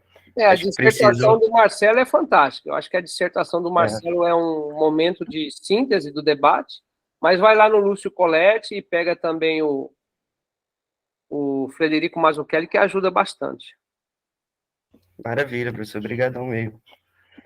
Então, só para destacar aqui, pessoal, que no próximo encontro, a gente vai começar a discutir a mercadoria, depois a gente vai discutir a questão do trabalho abstrato concreto, a teoria do valor em Marx, e um tema específico que já foi levantado aqui no questionamento, que a gente vai ter um encontro para discutir o mais-valor absoluto e o relativo, que o professor Fernando já colocou aqui de forma resumida e sintética, e que a gente vai ter uma oportunidade de aprofundar um pouco mais a discussão deste tema e de outros, né, que surgiram nesses dois encontros, que é de introdução à crítica da economia política.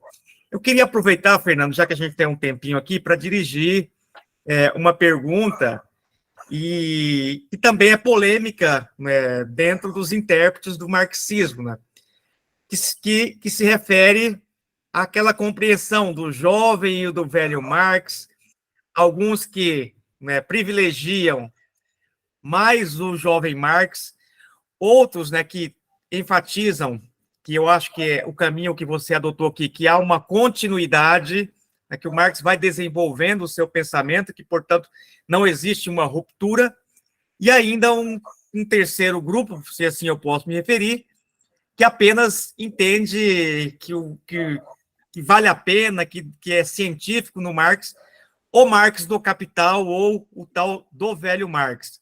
Então, se você pudesse comentar um pouco sobre isso, como é que você vê, né, essas discussões dentro dos intérpretes do marxismo. Brilhante, Osmar. Eu só espero que depois eu não seja aí retalhado no YouTube aí com a gravação e o pessoal, nossa, ele fala mal de todo mundo. Olha, o grande problema, eu acho que é dos nossos objetivos enquanto, né, classe trabalhadora organizada. Na sessão de 15 dias, eu falava lá, criticando o seminário do Capital da USP. Aquilo ali, para mim, não serve para nada. Agora, as interpretações do Marx, elas se deram ao longo do século XX, com a publicação dos textos, né? Eu acho que o Lukács tem um grande giro quando tem acesso aos manuscritos de 44. Antes disso, ele tem a publicação de História e Consciência de Classe, que não é um livro que pode ser jogado no lixo. Eu acho que é um livro que precisa ser lido, relido, completa 100 anos agora em 2023. E, assim, eu aprendi o marxismo por cartilha em partido. Depois, quando entrei na universidade, eu vi que eu estava equivocado. Não existe 3 leis da dialética, né? O Marx não trabalha com definições, o Marx trabalha com categorias. Então, a minha apreensão foi rica porque eu entrei na lavra lukáciana, né? Eu fui lá estudar com o professor Zé Paulo e a partir de Lukács eu tive uma apreensão do Marx ontológico. Então, isso faz toda uma diferença. E aí eu já tenho um lado definido. E o que acontece? Se você pegar a própria introdução que o Mário Duauer faz aos Grunds, é brilhante, que é a apresentação à edição brasileira. Ele também é da lavra ontológica, né? Então, a maneira como você entende, para os autosserianos, os manuscritos de 44 não significa nada, né? É o famoso corte epistemológico. E não nos esqueçamos que o Althusser, no fim da vida, ele vai dizer lá, antes de ele matar a mulher, tudo mais, ele fala, eu só li o livro 1, li o manual, blá, blá, blá. Então, né? Agora, a escola althusseriana fez, assim, carreira no mundo, né? Uma leitura estruturalista do Marx. Eu penso o seguinte, Osmar, a gente tem que ler todos os intérpretes das tradições marxistas e pensar o que eles trazem de bom para compreender a realidade. Eu acho que tem elementos importantes nesses autores que a gente também não pode jogar na vala comum do lixo, né? A questão dos aparelhos ideológicos, a questão ali é fundamental, acho que vale a pena ler, né? Poulantzas é um autor interessante, Ralph Miliband, na questão da esfera da política.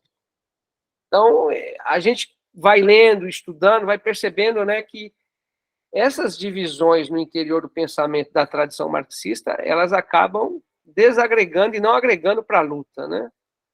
Agora, é óbvio que existem polêmicas, né? Essa discussão de trabalho produtivo e improdutivo aí fez com que velhos amigos se transformassem em grandes inimigos, né? E a pessoa vai lá e defende com veemência a sua posição, acha que é a correta. Então, para que serve Marx? Cara, a gente vê um sujeito que dedicou a vida à luta, de estudar, de compreender de maneira científica toda a sociabilidade erguida na sociedade burguesa, né? As engrenagens de funcionamento da sociedade burguesa, o fundamento da exploração, né? Ele não estava preocupado em ter título de pós-doc, ele nunca foi nem professor universitário, né? Então, eu acho que se a gente castrar esse potencial revolucionário do pensamento de Marx, né, a gente entra na academia com os marxólogos aí. E o grande problema, que eu já disse na sessão passada, né, da Mega 2, é, às vezes, querer restituir os textos de Marx, esterilizando o potencial revolucionário dele. Marx foi um revolucionário, sim, assim como Engels. Eles tentaram, à luz do seu tempo histórico, dar uma contribuição para entender o funcionamento da sociedade. Agora, a gente pega lá o velho Engels, aquela discussão da dialética da natureza, a gente pode descer a lenha no Engels, mas, enfim. No frigir dos ovos, o que interessa, a meu juízo, Osmar, no século XXI, é como que o Marx nos ajuda a compreender o funcionamento da sociedade burguesa, né?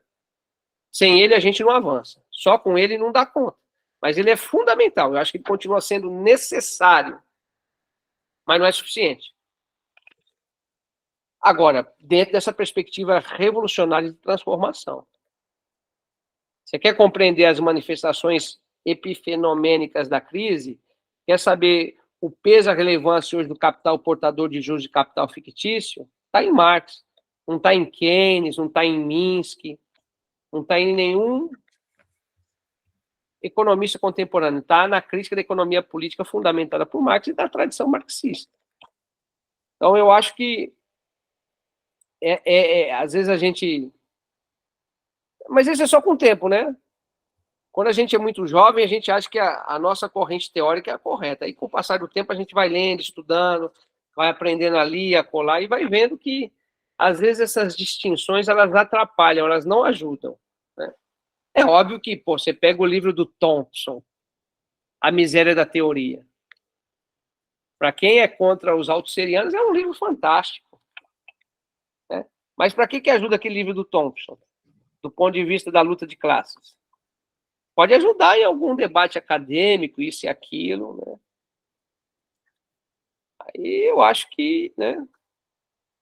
E também, por exemplo, se a gente pega autores aí, nem todo autor é perfeito. Você pega o Mandel mesmo, né? O Mandel tem, assim, uma paixão pela questão tecnológica, né? Que leva até uma discussão de um livro que ele tem chamado Neocapitalismo. Ele exaspera, né, ele retrabalha essa questão da ciência, da automação, tecnologia de uma maneira muito, né, apaixonante. Mas é o Mandel, é a perspectiva dele.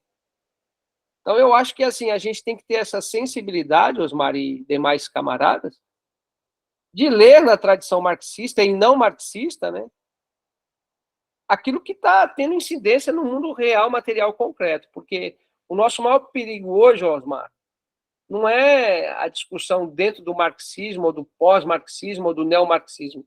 É a pós-modernidade.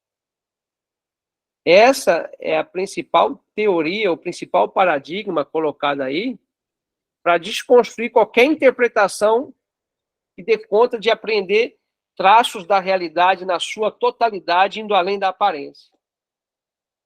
Eu acho que esse é o nosso grande desafio hoje, né? É dialogar com os pós-modernos, pôr o dedo na ferida, falar, ó, tem limites a sua explicação, está fragmentada, não é pautada na exploração. Então, eu acho que esse é o nosso grande desafio enquanto militante, enquanto acadêmico, enquanto pesquisador e pesquisadora, né? Se a gente quiser minimamente compreender essa contradição profunda da sociedade, extremamente reificada, fetichizada no século XXI. Então, os desafios são muito grandes. E assim, voltando à pergunta lá do Ivan, eu acho que esses pensadores da tradição marxista que estão querendo aí discutir a questão da ecologia em Marx está num terreno muito fértil para tentar compreender na totalidade como que esse modo de produção é extremamente destrutivo para as forças produtivas, para as forças da natureza também. Então, eu acho que é um dos terrenos mais férteis, né? Tomando cuidado com assim, hiperdimensional a teoria do ecossocialismo como um novo modo de produção. Aí também é uma interpretação do Levy que eu não concordo, Michel Levy. Michel Levy tem essa interpretação do ecossocialismo como modo de produção alternativo, blá, blá, blá. Mas eu acho que estudar a ecologia em Marx e perceber todos os efeitos nocivos, perversos, que o modo de produção capitalista vem ocasionando no mundo nos últimos 150, 170 anos é fundamental, né? Porque senão daqui a pouco, imagina só, quase 8 bilhões, já passamos de 8 bilhões de seres humanos, né? Imagina se todos nós tivermos 2, 3 smartphones, um veículo, né? Será que o planeta Terra aguenta, né? A natureza? Haja espaço para jogar borracha de pneu velho fora, monóxido de carbono, essas baterias, né? Então, eu acho que são essas questões que acabam, né, sendo fundamentais hoje. Agora, é óbvio que vai existir marxólogo, pessoas que vão dizer, olha, o Marx não disse isso, tá lá, pegaram um guardanapo de papel que ele deixou lá num restaurante em Bruxelas. Não vai levar nada. Mas, assim, eu agradeço demais, eu tentei, por já ter experiências em ministrar cursos e não ser um sujeito que vai antecipar as discussões de outros colegas, eu me permiti fazer esse roteiro com essa hipótese de trabalho para deixar mais instigante, estimulante, haja vista que vocês terão grandes mestres aí nos próximos encontros que vão detalhar capítulo a capítulo. Como o meu percurso era um percurso amplo de várias obras, eu só sinalizei alguns elementos, algumas categorias importantes de como elas nascem, como elas vão se desdobrando na obra do Marx. Fica aí registrado, eu vou passar, Osmar, aí o meu contato de WhatsApp e de e-mail, e se alguém depois quiser bater um papo, tirar uma dúvida, precisar de alguma sugestão de livro, filme, a gente colabora, né? E assim, quem tiver, antes de adentrar a propriamente dito Capital, poderia assistir um filme de 7 horas, né? Tem aí o Sergei Eisenstein, ele tinha intenção de filmar o Capital, né? Foi um grande cineasta soviético, ele não conseguiu isso. Mas o Alex Kluge fez lá um estudo, né, sobre o Capital, que é muito interessante, de imagens, sons, né? Então vale a pena, são 7 horas, um bombardeio na cabeça, né? Mas para já ir preparando, né? Porque o capítulo 1 do livro 1 é o mais difícil, é o mais sensacional, mas é necessário. Tem que começar pelo capítulo 1. Eu não sou daqueles que indicam, começa por um capítulo histórico, pelo capítulo 24, que é mais fácil, assim chamada acumulação primitiva. É denso e complexo também, e não é só um capítulo histórico. Começa, de fato, pelo capítulo 1, aprendendo toda a dificuldade, e no capítulo a capítulo, pegando bons comentadores, que a coisa dá certo. E aí cada um vai montando a sua própria leitura de Marx.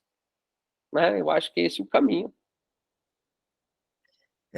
Professor Fernando, quero agradecer imensamente aqui em nome do grupo nosso do Espaço Marx de Campo Mourão, a tua exposição.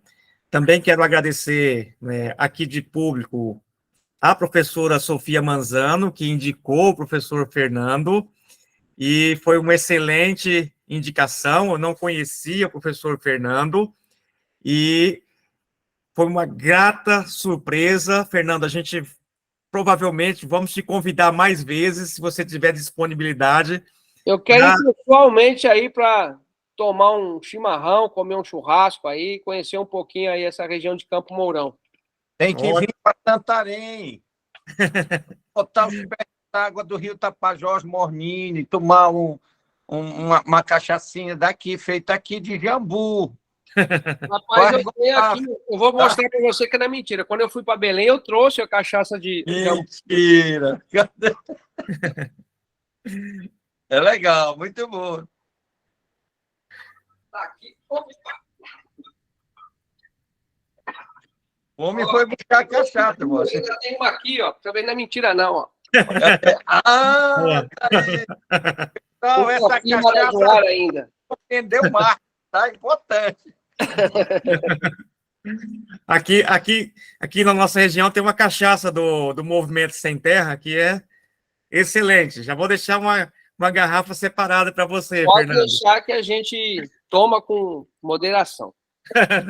Então, Osmar, eu vou passar depois no chat lá o meu e-mail, meu WhatsApp, você socializa com os camaradas, se houver alguma preocupação, alguma dúvida, alguma sugestão, a gente puder contribuir, estamos aí, tá bom? Com certeza. Desejo a todos e todas, então, uma continuidade de curso, né? Não nos esqueçamos que dia 1º é o dia do trabalhador, né? Recomendo que assistam lá, tem pelo menos uma meia dúzia de filmes, A Classe Operária Vai ao Paraíso, Os Companheiros do Mário Monicelli, Eles Não Usam Black Tie, valeria a pena, né, assistir esses 3 filmes aí, pelo menos, né? Eles Não Usam Black Tie, Os Companheiros, A Classe Operária Vai ao Paraíso. Eu vou passar lá depois, lá, né? E viva a revolução, viva a construção do socialismo e que esse tipo de curso possa estimular, incentivar o pensamento da classe trabalhadora no Brasil aqui, para a gente caminhar cada vez mais, né, uma reflexão para compreender efetivamente a sociedade. Se a gente não compreender, a gente não tem condições de pôr o dedo na ferida e transformar. Então, a efetiva compreensão só se dá com estudo sistemático, rigoroso, aprofundado, né? É isso. Pessoal, Grande brigadão. abraço, bom feriado aí para vocês, né? Um abraço a todos e nos vemos no próximo encontro. Logo mais eu já coloco esse vídeo aqui à disposição de vocês no nosso canal e vamos começar a divulgação já do próximo encontro. Um abraço, bom fim de semana e até mais. Um abraço. Tchau, tchau. Valeu. Tchau, tchau, abraços.